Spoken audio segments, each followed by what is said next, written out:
Welcome back to our YouTube channel! So this is me, Sabi, and here I am again for another vlog! So yun na nga guys, napapanood yun naman, di ba? Napapadalas na naman mag-prank si Sophia ngayon. And nagsisi naman ako kasi kasalanan ko naman yun. Admit ko naman sa sarili ko na talagang kasalanan namin yun kasi ako yung unang nag-prank ulit sa kanya. Kaya ayun, nagkamali ata ako ng ginawa na pinank siya.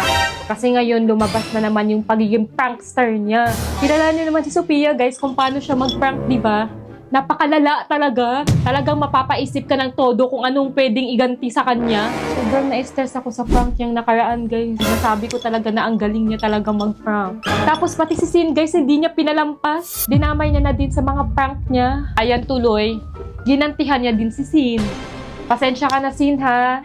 Gantihan mo na lang din siya. Gantihan na lang kayo mag-prank. Oh, no. Guys, napaisip talaga ako kung ano yung pwede kong gawing prank sa kanya na talagang mapaprank ko siya kasi sobrang hirap talaga maprank ni Sophia. Kaya ngayon, gantihan na naman kami dito sa bahay na to. Puro prank na naman. May stress na naman ako. Talagang mag-o-overthink ako or mapapahanda talaga sa mga prank na pwede niyang gawin sa akin. Kasi talagang ang galing mag-prank ni Sophia, guys. Hindi mo akalain na prank pala yun.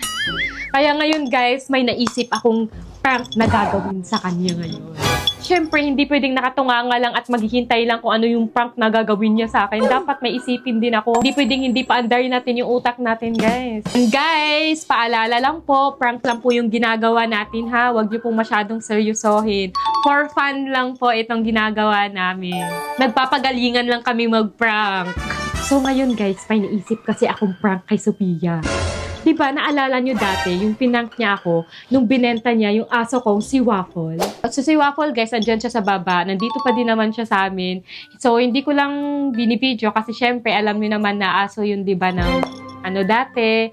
So, syempre, respeto lang din kay Bobby kasi may pusa, di ba kami, ayun. Kasi guys, hindi ko masyadong pinapakita din sa video, di ba, yung pusa namin ni Bobby. Kaya, ang pangit naman sa side ni Bobby pag pinapakita ko lagi si Waffle sa video namin. Hindi naman kailangan na i-video ko lahat-lahat kung nandyan pa ba or wala. Pero guys, nandito pa sila lahat, guys. Buhay pa naman sila. Inaalagaan namin sila, syempre. Love na love ko din si Waffle talaga kasi ang tagal na yan ni Waffle sa amin dati ni Sophia. Magti-3 years na yan si Waffle ata sa amin eh. Siyempre, love na love ko yan. So, hindi ko naman yan papabayaan pa din si Waffle. Kaya huwag kayong mag-alala guys kasi okay na okay pa si Waffle. And ngayon guys, nakaisip na talaga ako na igaganti kay Sophia. Dahil may aso na din siya. So, nagdadalawang isip pa ako dito guys kung idadamay ko ba yung aso kasi kawawa naman. Oh, no. Pero nagawa din naman ni Sophia dati na i-prank ako yung binenta niya si Waffle. Hindi ko naman sasaktan din yung aso. Hindi ko naman siya imamaltrato, diba? So, okay lang naman siguro. Basta, ito yung naisip ko, guys. Wala na akong naisip. Basta, ito lang talaga yung naisip kong iganti sa kanya, guys, na prank. Na talagang maapektuhan siya. Talagang feel ko successful. Try na lang natin. Tingnan na lang natin kung successful ba. Bahala na, basta.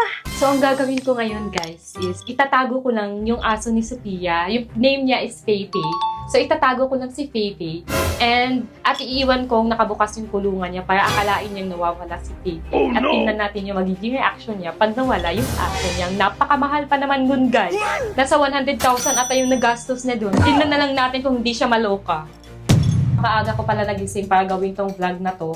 So, 8 AM pa lang ngayon, guys. Kasi para talagang tulog talaga siya. Kasi gising niya tanghali.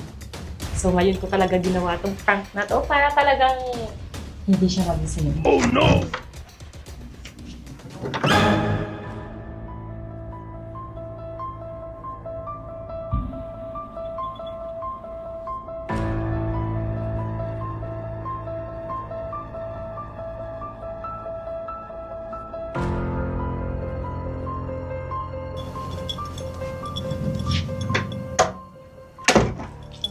Aso ni Sophia. Di ba ang cute niya?